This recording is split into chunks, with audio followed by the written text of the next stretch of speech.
Today I will be diving into a tier list for all classes inside of Diablo Immortal. This is going to be PvP specific tier list, and this is going to be my personal opinion how each class is performing in the current meta for the season 16. And now let me quickly change the screen here and dive into the tier list, starting with the Barbarian.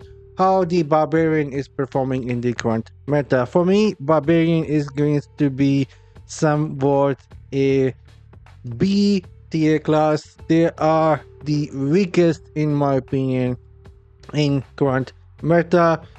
Not all that big of a threat unless the Barbarian is a very large whale. Only then they can perform good. But if they are lower resonance, very easy to deal with them. They have the Undying Rage, but that is not all that great anymore. You can just keep them in one spot while they are under the effect of Undying Rage. Just keep stunning them and eventually killing a barbarian. So not all that big of a deal with a barbarian now inside of season 16. Next, we are talking about the Blood Knight. Blood Knight for me in PvP is going to be S tier. Really solid class, performing really good for all resonance player. You can be a low resonance, mid resonance, or a really high resonance player. Blood Knight will do great aside of PvP. Gives you 2 immunities for a damage. The first one is from a Sanguinate, and the second one is from the Bass, and you can combine that and deal a lot of damage. So for me, Blood Knight is performing really well and they are S tier. Next, we will be talking about the Wizard. Wizard for me are good, but not all that great. If you are a high resonance wizard or a mid resonance wizard, you will perform very good. But for lower resonance players and the free to play resonance wizard won't be doing all that great.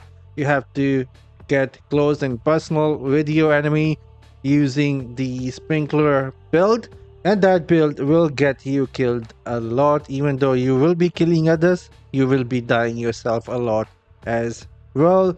And the skill cap for the wizard is also higher compared to some other classes. You really need to know where to teleport, when to go in. If you mess up, you will end up dying.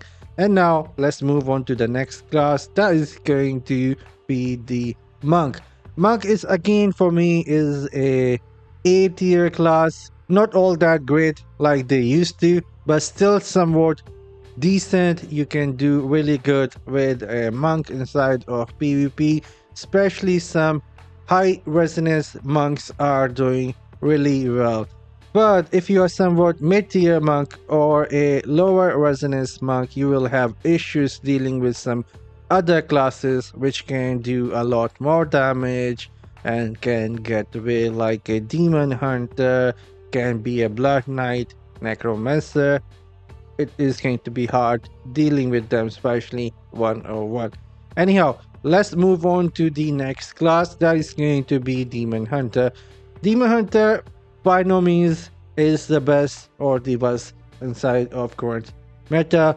They have a ton of damage if they can hit the enemy, but they don't have much crowd control abilities, only have the knockback shot, and that's it. And if you know when to attack a demon hunter, it is really hard for them to get away. But if you mess up versus a demon hunter in close range, then they are going to kill you really fast with the wind shear build. But you need to know when to strike a demon hunter. If you mess that up, you are dead. That is why demon hunter is somewhat A tier for me. If you know how to play a demon hunter, you will do really well. But you don't have all that much crowd control, and the mobility for a daring swing is not all that great either. You can easily catch a demon hunter escaping. If you are a crusader or even a blood knight, can catch up with the demon hunter while they are trying to escape. Anyhow, Next two classes is going to be Crusader and Necromancer. Necromancer is sitting on the top of the food chain in the current meta and inside of Diablo Immortal for very long time now. They are performing exceptionally well for all range of resonance player. You can be a free to play, low resonance, mid resonance, or a very high resonance large whale. You will have the best crowd control abilities. You have a really good mobility skill, rat form, and the cooldown for the rat form is very low as well. And on the top of that, necromancers now have a cheat, that skill which can basically makes you a god inside of PvP if you know how to manage your skills and when to go in for a fight and when to get out. And even if you die, use that cheat that and come back and keep fighting. If you know how to play a necromancer, you can absolutely wreck everyone else in the enemy team. And now we are left with a crusader. Crusader in the current meta is really strong. I won't say they are as strong as like they were before the Blood Knight came out, but still they are really good. They have the immunity, they have really high mobility, they can chase down other players like demon hunters, even blood knight, barbarians, and demon hunters with the immunity, the mouth, the flames. They have some good skills happening for them. They can also stun the enemy, pulls you in, and can provide a really solid support. They are really good to push the idols, the objectives, as well inside of the PvP battleground. And this is how my tier list looks for the current season. Let me know in the comment section down below what would you guys change here. And I am signing off and see you guys in the next one later.